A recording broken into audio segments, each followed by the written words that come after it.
ઉદાહરણ નંબર છે 5મું એક વચ્ચે ઉદાહરણ બાકી રહી ગયું આપણે 5માનું થિયરિટિકલ ઉદાહરણ છે શું કીધું છે જુઓ જો ન્યુક્લિયસનું પરિમાણ 10 ની -15 મીટર થી 10 ની -14 મીટર ના ક્રમનું છે 10 ની -15 મીટર થી 10 ની -14 મીટર ન્યુક્લિયસની ત્રિજ્યા આટલી છે -15 થી -14 ની વચ્ચે ક્યાંક હોય છે બરાબર એટલે આ ઓછા થી આ વધુ તરફથી -15 છે એટલે ઓછું -14 છે એટલે એના કરતા વધુ આગળ શું કીધું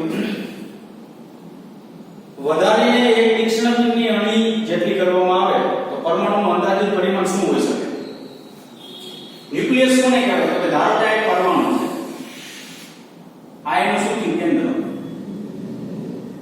પરમાણુ જે છે ને એના કેન્દ્રને ન્યુક્લિયસ કહેવામાં આવે ઈ ન્યુક્લિયસની ત્રિજ્યા જે છે ને ઈ 10 ની -15 મીટર થી 10 ની -14 મીટરની વચ્ચે છે તમને એવું કીધું હવે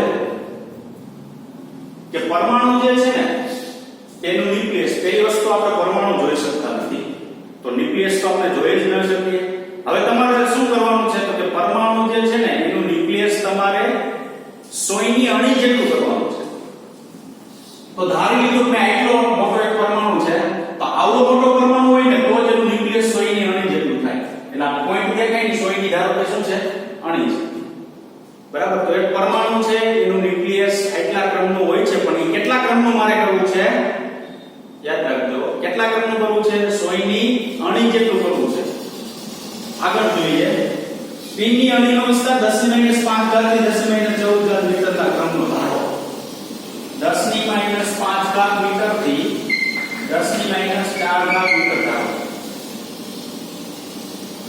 બરાબર તો હવે જો p ની અણી જેટલો એટલે કે આટલો વિસ્તાર નથી મારે આટલો વિસ્તાર કરવો છે તો આનો મતલબ શું થયો 10 ગણો વિસ્તાર થયો ખરેખર જે ન્યુક્લિયસની ત્રિજ્યા હોય તેના કરતા p ની અણીની ત્રિજ્યા છે ને એ કેટલી વધારે છે 10 ની 10 ઘાત ગણી છે શું કામ આની સાથે હું 10 ની 10 ઘાત ગુણી નાખું 10 ની -15 ગુણ્યા 10 ની 10 ઘાત તો મને મળે 10 ની -5 ઘાત એટલે આ મળી ગયું આ 10 ની -14 ઘાત છે એની સાથે 10 ની 10 ઘાત ગુણ નાખું તો 10 ની -4 ઘાત આવી ગઈ વાત તો મારે શું કરવું પડે તો કે મને રકમની અંદર ન્યુક્લિયસનું પરિમાણ જે આપેલું છે ને ઈ મારે જો p ની અણી જેટલું કરવું હોય તો મારે 10 ની 10 ઘાત ગણું પરિમાણ એનું શું કરવું પડે વધારવું પડે કેટલા ગણું 10 ની 10 ઘાત ગણું જેટલું પરિમાણ વધારવું પડે તો p ની અણીના પરિમાણ જેટલું પ્રાપ્ત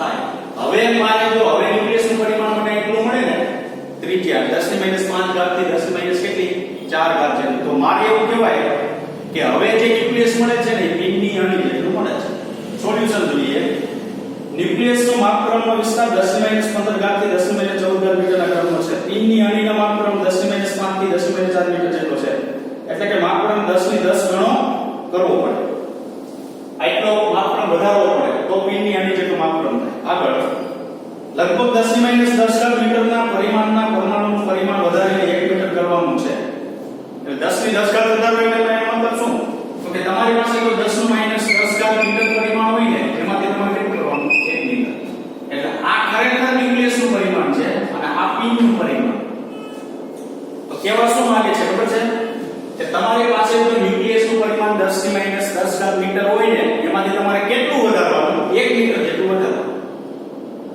બરાબર આ છે ને એ એટલું કરવાનું તો આપણે એવું કહેવાય કે એ p ની અણી જેટલું થાય આ ન કાઈ ખબર પડે તો આનું કોઈ વધારે વિચાર નથી કરવાનો તમારે ખાલી એટલું યાદ રાખવાનું મને આ રેલી રકમ આપેલી છે આટલી મારે કરવી છે શું કરવું પડે આટલા વધારો કરો ઉદાહરણ નંબર 5 સુધી કમ્પ્લીટ બરાબર તેથી ગોળાનું કેન્દ્ર પર રહેલ પિનની અણી જેટલી નાની હશે એટલે આ ગોળો છે એ પરમાણુ ઘણો ધારો કે આ પિન છે અણી જેટલો વિસ્તાર એનું શું થઈ ગયું ન્યુક્લિયસ બરાબર તો આ થઈ ઉદાહરણ નંબર 5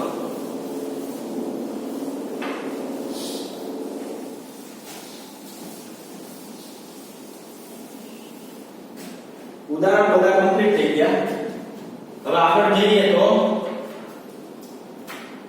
સ્વાધ્યાયનો આપણે બાકી છે તો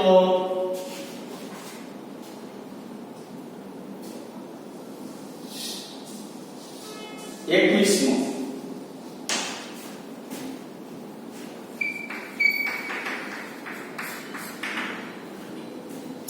શું છે આપણા ભૌતિક રાશિઓના માપન સચોટતા હોવી તે વિજ્ઞાનની આવશ્યકતા છે.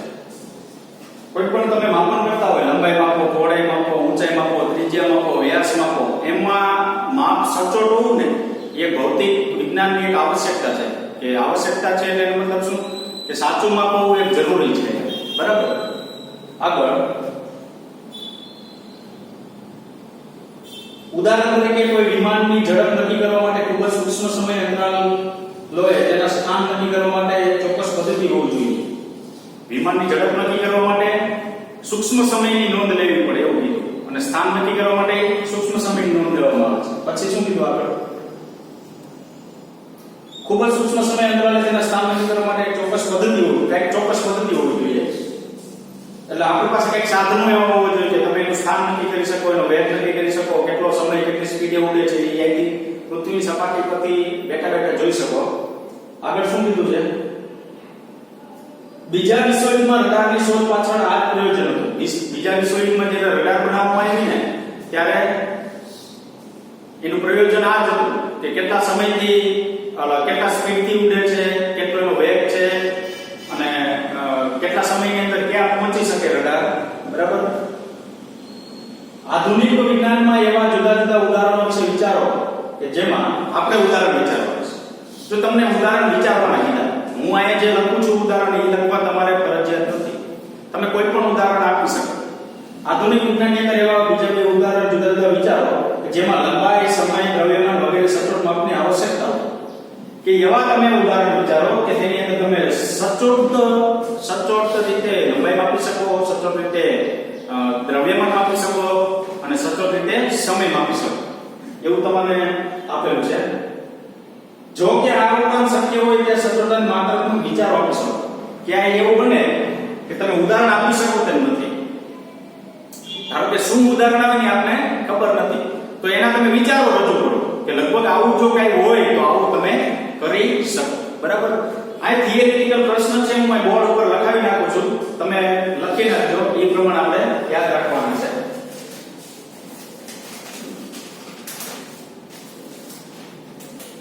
તો પહેલું આપણે લઈશું લંબાઈમાં.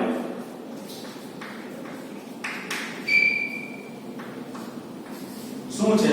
લેસર દ્વારા સૂક્ષ્મ અણુનું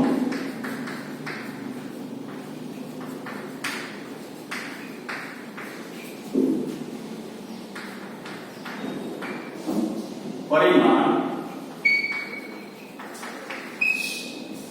1 એંગસ્ટ્રોમ 10⁻10 મીટર માપી શકાય છે. પેલા લખી નાખો, પછી કહું તમને. એના પછી છે સમય. ઉપગ્રહના ક્ષેત્રમાં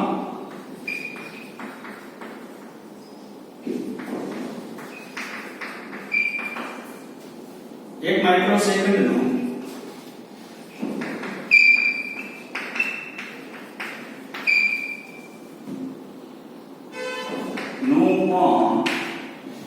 સૂક્ષ્મ માપન કરવામાં આવે છે.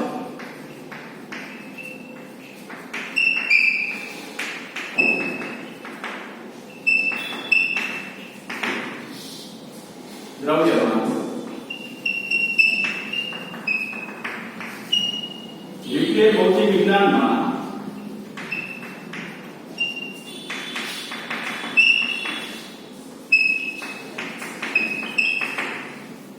સૂક્ષ્મ ક્ષેત્રોનું દળ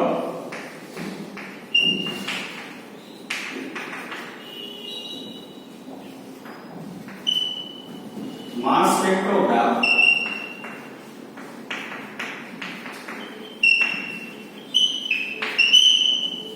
ની મદદથી માપી શકાય.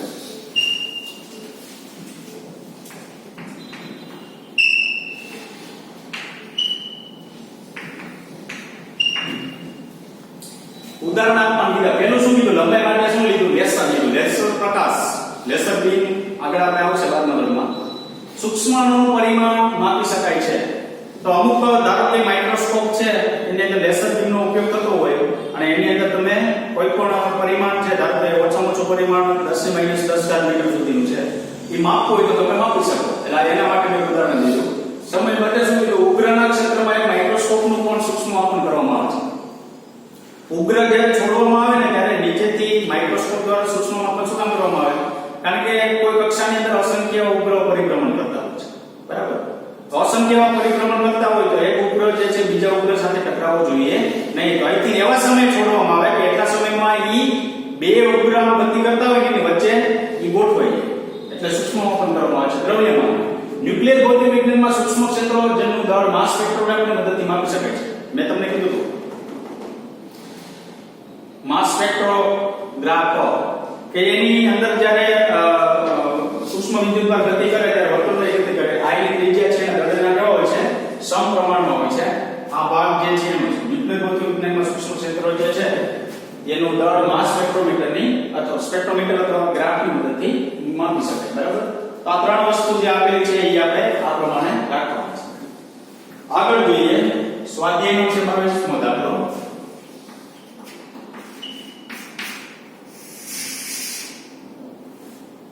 શું કીધું? જે રીતે વિજ્ઞાનમાં સચોટ માપન જરૂર છે તે જ રીતે અલ્પ વિકસિત વિચારો તથા સામાન્ય માપનો દ્વારા રાશિની સામાન્ય અંદાજ લગાવવો તેટલું જરૂરી છે. જે રીતના વિજ્ઞાનની અંદર તમે સાચું માપ મેળવો છો તે જ રીતના શું કીધું? અલ્પ વિકસિત વિચારો કે તમે વિચારી ન શકો તેવી વસ્તુ જે છે એ માપવી તે ભૌતિક વિજ્ઞાનની અંદર એક આવશ્યક વસ્તુ છે. અલ્પ કલ્પનીય એટલે શું? તો કે ધારો કે તમારે હાથનું દળ માપવું છે તો એ કાંટા ઉપર ચડાવો તો હાથનું દળ ન મળે. બરાબર? વાદળા આયા જતા વાદળાનું દળ માપવું હોય તો તમે અહીં જોતા માપી ન શકો. એ અલ્પ વસ્તુ થઈ જે કલ્પના ન કરી શકો તેવી. બરાબર? નીચે આપેલા અનુમાન લગાવી શકાય તે માટેના વિચારો ઉપાયો વિચારો. નીચે તમને 5-6 વસ્તુ આપેલી છે એના અનુમાન તમારે કરવાના છે. સચોટ મળે એવું ફરજિયાત નથી. જ્યાં અનુમાન મેળવવાનું અઘરું લાગે ત્યાં રાશિઓની મહત્તમ મર્યાદા મેળવવાનો પ્રયત્ન કરો. જ્યાં અનુમાન લગાવવું તમને અઘરું લાગે ત્યાં તમે ખાલી કહી શકો કે આવી વસ્તુ જે છે વિચારીને આનું દળ માપી શકાય. બસ પૂરું. ક્યાં એવું? બરાબર?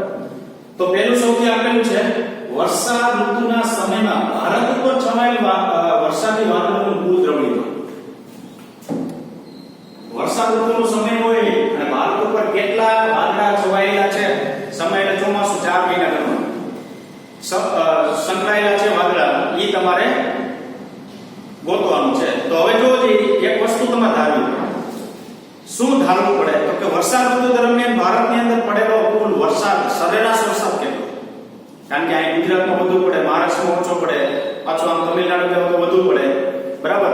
તો સરેરાશ વરસાદ લેવાનો. એ સરેરાશ વરસાદ ઉપરથી એનું શું મળશે આપણે? દ્રવ્યમાન. પહેલા હું લખી નાખું પછી સમજાવું છું.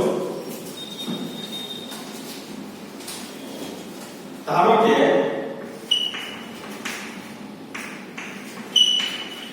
હવામાન વિભાગ દ્વારા નોંધાયેલો વરસાદ હવામાન વિભાગ દ્વારા નોંધાયેલો વરસાદ 100 સેન્ટીમીટર અથવા 1 મીટર છે. તમને ખબર છે શું? હવામાન વિભાગ દ્વારા નોંધાયેલ વરસાદ 1 સેન્ટીમીટર અથવા 100 સેન્ટીમીટર છે. આપને ખબર છે વરસાદ કેમાં મપાય? ઇંચમાં મપાય. તમને ખબર છે. તો આપણે ધારી લીધું કે સરેરાશ વરસાદ ભારતની અંદર 1 મીટર પડ્યો. એ ઇંચ જેટલા થતા હોય એટલે બરાબર કેટલો મીટર પડ્યો વરસાદ? 1 મીટર જેટલો પડ્યો. આ 1 મીટર પડે કે ન પડે એને જોવાનું આપણે. પણ અત્યારે આપણે એક ઉદાહરણ લીધું છે. બરાબર? કેટલું છે? 1 મીટર વરસાદ પડે છે. આગળ તો અહીંયા આપણે લંબાઈ કેટલી થઈ? 1 મીટર છે. પાણીની ઘનતા 10³ કિલોગ્રામ પર મીટર. 1000 કીધી હતી તમને. ભારતનો વિસ્તાર, ભારતનું ક્ષેત્રફળ તો આપણે પાસે હોવું જોઈએ ને આખું 3.33 ગુણ્યા 10⁶ કિલોમીટરનો સ્ક્વેર છે. તો 3.33 ગુણ્યા 10⁻12 મીટર સ્ક્વેર.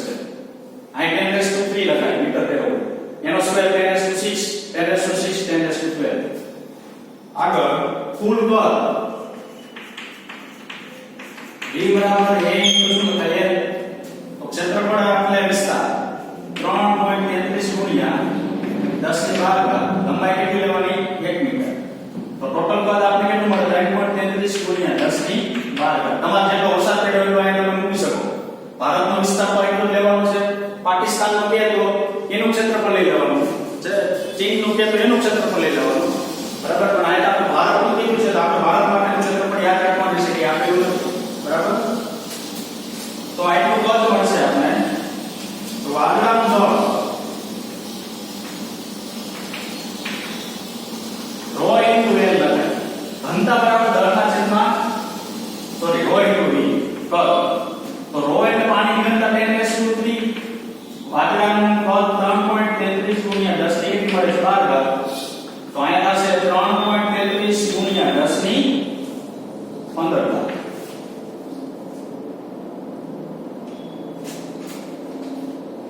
દળ છે એ કેમ મળશે આપણે કિલો બરાબર તો હવે જો તે વિચાર ધારો કે દ્રવ્યમાન હવામાન વિભાગે નોંધાયેલ વરસાદ આપ્યો છે એટલે લંબાઈ પાણી ઘનતા જોઈએ શું કામ પાણી કે વરસાદમાં પાણી જાય પેટ્રોલ નો બરાબર એટલે પાણી ભારતનો વિસ્તાર હોવો જોઈએ એટલે કદ મેળવવાનું અને એના ઉપર શું મેળવવાનું તો જો આપણે શું કહેવાય આખા ભારતની અંદર જો 1 મીટર વરસાદ પડ્યો હોય ને તો વાદળાનું દળ એટલું હોય ને ત્યારે 1 મીટર વરસાદ પડે આ તમારી રીતના ઇંચમાં હોય તો મીટરમાં ફેરવી અને ડાયરેક્ટ દળ તમે શું કરી શકો મેળવી શકો બરાબર આ પહેલું બીજું કોઈ આખીનું દ્રવ્યમાન હવે બીજું જે છે ને એ અત્યારે આપણે નહીં લઈએ કારણ કે પોટેન્શિયલનો નિયમ ચેપ્ટર નંબર 10 ની અંદર તરલનું મિકેનિક્સ ચેપ્ટર જે છે તેની અંદર પોટેન્શિયલનો નિયમ આવે એની અંદર ખૂબ જ મોટા દળનું માપન કરવા માટે પોટેન્શિયલના નિયમનો ઉપયોગ થશે એટલે એમાં આપણે હાથીનું દળ માપી શકશું બરાબર એટલે અત્યારે આપણે હાથીનું દળ માપશું નહીં એટલે અત્યારે એક હાથીનું દળ છોડી દેશું એના પછી કોઈ આંધી દરમિયાન પવનની ઝડપ આંધી એટલે શું તો જ્યારે વાવાઝોડું આવતું હોય તે દરમિયાન પવનની ઝડપ માપવી હોય તો કેટલા ઝડપથી પવન આવે છે તે બરાબર આંધી દરમિયાન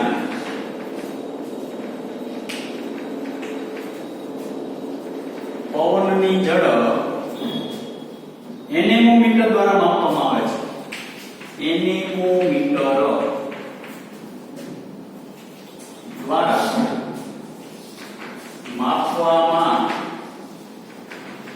આવે છે એનેમોમીટર એટલે શું તમને ખબર હોય તો દરિયાકાંઠે છે ને આમ 4 વાઇટકા હોય તમે ટીવી ની અંદર જોતા હોય વરસાદની આગાહી વાવાઝોડાની આવે ને ત્યારે 4 વાઇટકા ફરતા જેમ પવન વધુ આવશે ને વધુ ફરશે જો વધુ ફરશે ને એની સાથે સ્પીડોમીટર કેવું વસ્તુ કંઈક જોડેલી હોય છે બરાબર આપણે કેમ ગાડી કે લીવર ને એમ સ્પીડમાં વધારો થાય એમ એની સાથે એક સ્પીડોમીટર જોડેલું હોય તો વધુ સમય આમ ફરશે વધુ ફરશે એટલે સ્પીડમાં વધારો દેખાશે એના ઉપરથી નક્કી કરી શકાય કે આંધી દરમિયાન પવનની ઝડપ કેટલી હોય છે તો આંધી દરમિયાન પવનની ઝડપ કેટલી હોય છે એનેમોમીટર દ્વારા માપવામાં આવે છે ડી તમારા માથાના વાળની સંખ્યા ગણો આપણા માથાની અંદર વાળ કેટલા છે એ ગણવા માટે જો આ અશક્ય વસ્તુ છે પણ તમારે રીતના થોડું જે આવડતું એ સમજાવી શકાય બરાબર માથાના વાળનો વ્યાસ માઇક્રોમીટર સ્ક્રૂ ગેજ દ્વારા માપવામાં આવે છે માથાના વાળનો વ્યાસ માઇક્રોમીટર સ્ક્રૂ ગેજ દ્વારા માપવામાં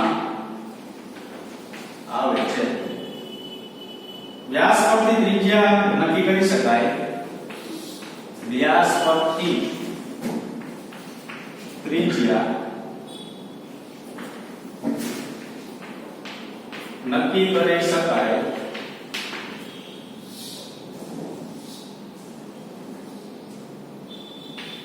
છે ત્રિજ્યા પરથી માથાના વાળના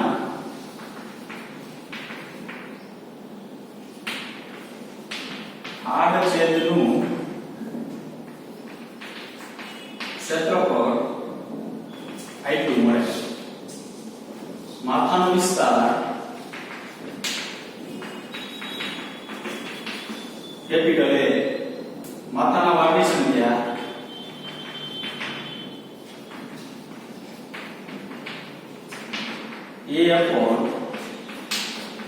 A/πs. આમાં બે વસ્તુ તમારે માપવાની છે. કઈ બે વસ્તુ? એક માથાનો વ્યાસ માપવો હોય તો તમે પહેલા શરૂઆત ક્યાંથી કરશો? માથાના વાળ એક લેવાનો. એ વાળનો શું માપવાનો? વ્યાસ. એ વ્યાસ કોના દ્વારા મપાય? તો કે માઇક્રોમીટર સ્ક્રુગેજ દ્વારા મપાય. માઇક્રોમીટર સ્ક્રુગેજ આપણે એનું વર્નિયર ને માઇક્રોમીટર ને એ માઇક્રોમીટર દ્વારા માથાના વાળનો શું માપી શકાય? વ્યાસ. જે વ્યાસ મળે ને એને ભાગ્યા 2 કરો એટલે શું પ્રાપ્ત થાય? ત્રિજ્યા પ્રાપ્ત થાય. આ જે ત્રિજ્યા મળશે ને તેના ઉપરથી આડછેદનું ક્ષેત્રફળ મળશે. વાળ છે ને આવો ગોળ હોય છે, જો ચોક જેવો, તો એના આડછેદનું ક્ષેત્રફળ કેટલું થાય? πr². હવે જે માથું છે એનું ક્ષેત્રફળ હોવું જોઈએ, આખા માથાનું ક્ષેત્રફળ. શું કામ? તો કે એ માથાનું ક્ષેત્રફળ છે એ જેટલું તમે ક્ષેત્રફળ લ્યો ને એની અંદર સંખ્યા ગણવાની છે. તો માથાનું ક્ષેત્રફળ કેટલું લીધું? કેપિટલ A છે. હવે આપને ખબર છે કે માથાના વાળની સંખ્યા કેટલી? સંખ્યા હોય તો એનો કોઈ પણ પ્રકારનો એકમ હોતો નથી. તો એકમ વગરની કોઈ સંખ્યા મેળવવી હોય તો એના છેદમાં શું લખાય? πr². શું કામ? તો કે આ છે ને ઈ ક્ષેત્રફળ છે, વિસ્તાર, અને πr² છે ને ઈ ક્ષેત્રફળ છે. ક્ષેત્રફળ ઉડી જાય તો અહીંયા જે મને અહીંયા પ્રાપ્ત થશે શું પ્રાપ્ત થશે? સંખ્યા. પણ એ સંખ્યા કોની પ્રાપ્ત થાય? માથાના વાળની સંખ્યા પ્રાપ્ત થાય. તો તમારે આ સૂત્ર યાદ રાખવાનું, એના છેદમાં πr². તમારી પાસે માથાનું ક્ષેત્રફળ હોવું જોઈએ. એક વાળ લઈ એનો વ્યાસ લેવાનો, એના ઉપર ત્રિજ્યા નક્કી કરવાની, ત્રિજ્યા એની લેવાની. તમારા માથાની અંદર કેટલા વાળ છે ને એ વાળની તમને શું પ્રાપ્ત થઈ જાય? સંખ્યા પ્રાપ્ત થાય. બરાબર? તો હું એક ઉદાહરણ નથી દેતો, કારણ કે જો અમુકના વાળ જાડા હોય છે, અમુકના પાતળા હોય છે. જાડા વાળ હોય એટલે આ ત્રિજ્યા સુધી વધી જાય, ત્રિજ્યા વધી જાય તો છેદ વધ્યો જો તો સંખ્યા ઘટી. ખ્યાલ આવે કે નહીં? જો તમારી પાતળા વાળ હોય તો પાતળા વાળ હોય તો ત્રિજ્યા ઘટે, આ છેદ ઘટ્યો તો વાળની સંખ્યા કેવી હોય? વધારે. તો પાતળા વાળ હોય ને તે વ્યક્તિના માથાની અંદર વાળની સંખ્યા વધારે હોય ને જાડા વાળ હોય ને તે વ્યક્તિના વાળની સંખ્યા કેવી હોય છે? ઓછી. બરાબર? ચાલો એના પછી E. તમારા વર્ગખંડમાં વાયુના અણુઓની સંખ્યા કદ અને અણુઓની સંખ્યા. હવે વિચારવા જેવું છે. જો તમે વર્ગખંડ એટલે ક્લાસરૂમ ની અંદર બેઠા છો, તો આ ક્લાસરૂમ ની અંદર આપણે બેઠા હોય તો હવે આમાં અણુઓની સંખ્યા કેટલી કેમ તમને ખબર પડે? કેટલા અણુઓ છે? બરાબર? તો આપણે શું કરીએ? એક 3.4 લિટર એટલે 10⁻³ કદ થઈ ગઈ. આ આવી કેમિસ્ટ્રી. આટલા કદમાં અણુઓની સંખ્યા એટલી હોય 0.02 × 10⁻23 ઘાત. એવું કેટલું અંક જેટલી હોય? તમારી પાસે 22.4 લિટર કદ હોય ને તો તેમાં અણુઓની સંખ્યા એવો કેટલો અંક જેટલી હોય. હવે ધારો કે મારી પાસે રૂમ છે ને એનું કદ V જેટલું છે. V જેટલા કદમાં અણુઓની સંખ્યા કેટલી? તો હું અહીંયા લખી શકું અણુઓની સંખ્યા બરાબર V * 6.02 10⁻23 બાય 22.4 ગુણ્યા 10⁻³ તો અમારે શું કરવાનું? મારે કોઈ પણ રૂમ હોય, કોઈ પણ હોલ હોય, કોઈ પણ વસ્તુ આપણે આખું ભારત ક્યાંથી બોલે મને કે આખા ભારતમાં અણુઓની સંખ્યા કયો? તો આખા ભારતનું કદ કેટલું?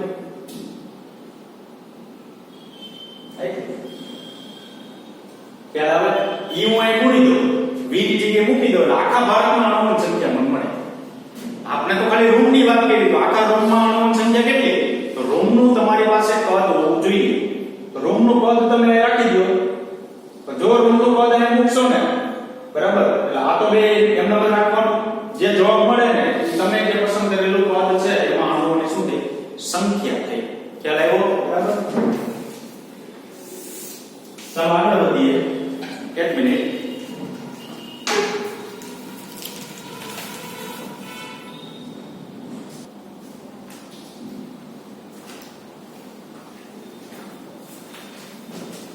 સ્વાધ્યાયનો 31મો દાખલો છે. બરાબર? શું છે જોઈએ રકમ.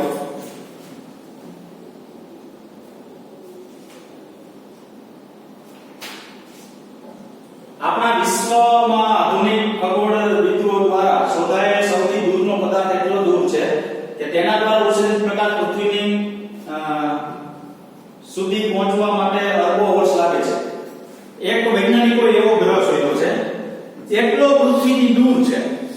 કે ત્યાંથી પૃથ્વીથી એ જે પદાર્થ છે એમાંથી ઉત્સર્જિત થયેલું કોઈ તરંગ છે ધારો કે એને પૃથ્વીની સપાટી સુધી પહોંચવા માટે અરબો વર્ષ લાગે. હવે જો જે સૂર્ય છે સૂર્યમાંથી પ્રકાશ અહીં પહોંચવા માટે 8 મિનિટ કે સમથિંગ સેકન્ડ લાગે છે બરાબર, પણ ઈ જે એટલો દૂર છે કે ત્યાંથી અહીં પહોંચવા માટે પ્રકાશને અરબો વર્ષ લાગે છે. પછી શું કીધું? આ પદાર્થ જેને ક્વાસાર કહે છે એનું નામ છે ક્વાસાર. એનું નામ શું છે? ક્વાસાર. કે ક્વાસારમાંથી ઉત્સર્જિત થયેલો પ્રકાશ પૃથ્વીની સપાટી સુધી પહોંચવા માટે અબજો વર્ષ લાગે છે બરાબર. ક્વાસારના કેટલાક રહસ્યમય લક્ષણો એ છે કે જે આજ સુધી સંતોષકારક રીતે સમજાવી શકાય નથી. ક્વાસારના ઘણા બધા લક્ષણો એવા છે કે વૈજ્ઞાનિકોએ લક્ષણો જે છે બરાબર સમજાવી શક્યા નથી. આવા એક ક્વાસારમાંથી ઉત્સર્જિત થતા પ્રકાશને આપણા સુધી પહોંચવા 3 અબજ વર્ષ લાગે છે. તેનું અંતર કિલોમીટરમાં નક્કી કરો. હવે એક ક્વાસારમાંથી પ્રકાશને અહીં પહોંચવા માટે 3 અબજ વર્ષ સમય લાગે છે. એક ઉત્સર્જિત થયેલું તરંગ છે એ પૃથ્વીની સપાટી સુધી પહોંચવા માટે 3 અબજ વર્ષ સમય લાગે છે. તો હવે પૃથ્વી અને ત્યાં સુધીનું અંતર કેટલું હશે? તે ક્વાસારમાંથી ઉત્સર્જિત થયેલા પ્રકાશને પૃથ્વી સુધી પહોંચવા માટે લાગતો સમય બરાબર 3 અબજ વર્ષ. 1 અબજ એટલે યાદ રાખજો 3 × 10⁹ થાય વર્ષ. તો 3 × 10⁹ વર્ષ એટલે 365 ગુણ્યા 24 કલાક ગુણ્યા 3600 મિનિટ. આ કેમાં પડી ગયું? સેકન્ડમાં પડી ગયું બરાબર. તો હવે પ્રકાશની ઝડપ શૂન્યાવકાશમાં કેટલી? 3 × 10⁸ મીટર પર સેકન્ડ. કિલોમીટરમાં જવાબ મેળવ્યો છે તો 3 × 10⁵ કિલોમીટર પર શું લખાય? સેકન્ડ. 3 ઘાત કાઢી નાખો એટલે કિલો થઈ ગયું. આ કિલો 3 ઘાત ઉમેરો તમે એટલે પાછો આ ઘાત આવી જાય બરાબર. ચાલો શું થયું? ઝડપ બરાબર 3 × 10⁸ મીટર પર સેકન્ડ બરાબર 3 × 10⁵ કિલોમીટર પર સેકન્ડ. ઓલું સેકન્ડ કિલોમીટર પર સેકન્ડ બરાબર. હવે શું કરશું? અંતર બરાબર શું થાય? અંતર મેળવવાનું છે.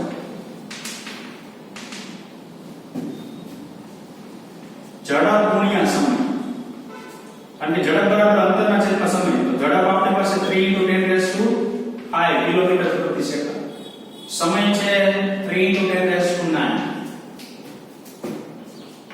365 24 કલાક અને આ 3600. તો આનો જવાબ તમને છેલ્લે પ્રાપ્ત થશે 2.84 ગુણ્યા 10⁻22 કિલોમીટર. આ શું મળ્યું આપણે? અંતર. પૃથ્વીની સપાટીથી કોઈ એક ક્વાસાર નામનો ઉપગ્રહ છે ગ્રહ છે એ એટલો દૂર છે કે ત્યાંથી પ્રકાશને નીચે આવવા માટે અબજો વર્ષ લાગે. તો એક ક્વાસારમાંથી આવવા માટે લાગતો સમય કેટલો છે? 3 અબજ વર્ષ છે. તો પૃથ્વી અને તેની વચ્ચેનું અંતર કેટલું આવ્યું? 2.84 ગુણ્યા 10⁻22 કિલોમીટર. તો અહીંયા સંપૂર્ણ આખા ચેપ્ટરની પૂર્ણાહુતિ થશે. સંપૂર્ણ થિયરી પૂરી થઈ ગઈ છે, સંપૂર્ણ ઉદાહરણ પૂરા થઈ ગયા છે અને સંપૂર્ણ સ્વાધ્યાયના દાખલા પૂરા થઈ ગયા છે. આપણે બાકી ખાલી શું રહ્યું?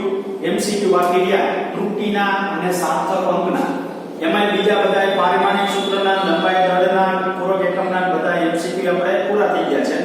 ખાલી ત્રુટિ અને સાર્થક અંકના MCQ જે છે આપણે શું છે હવે બાકી છે બરાબર. તો આવતા લેક્ચરની અંદર આપણે આજે શું જોયું? તો કે ઉદાહરણ નંબર 5 જોયું. અહીંયા લખેલું નથી પણ ટેક્સ્ટની અંદર જોઈ લીધો. અને સ્વાધ્યાયનો 21મો દાખલો, 22મો અને સ્વાધ્યાયનો 31મો દાખલો બરાબર. તો આ ચેપ્ટરની પૂર્ણાહુતિ થશે. આવતા લેક્ચરની અંદર આપણે MCQ લેશું બરાબર. MCQ આગળ વધશું. પછી આપણે ચેપ્ટર નંબર 6 ની શરૂઆત કરશું. આ બધું MCQ સહિત પૂરું થઈ જાય પછી બરાબર. તો આ સુધી રાખીએ. Thank you very much.